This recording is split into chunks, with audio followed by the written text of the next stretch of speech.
Hey guys, it's Michaela, and today I'm going to walk you through a fix for when Snapchat is giving you a login problem error message saying, oops, we couldn't match your credentials. This is an easy fix. It comes up if you're putting in the wrong password or the wrong username associated with the account. If you keep trying, you're going to get blocked out of the account. So the first thing you want to do is just hit that forgot your password button and then reset your password. It will send a verification code to your account in which you will be able to reset the password based on the verification code. The verification code will come in the form of an email or a text message, just like any other app when you're resetting the password. Now, if you continue to get this message, the next step would be to reset the app just to make sure there's no glitch on their side. If we get out of there and we go to settings in our phone, we can go ahead and reset the app itself.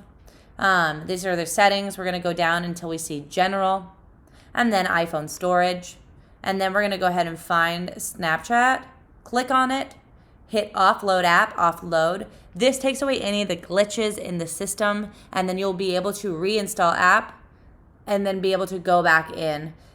This should fix all of the problems. If you're still seeing the error, go ahead and reset the password again through that. And the last stop is to reach out to Snapchat. To do that, you want to go to support.snapchat.com, and you'll be able to report the issue through their website forum and get in contact with them there. If you guys have any questions on that, let us know in the comments below. If not, don't forget to like and don't forget to subscribe.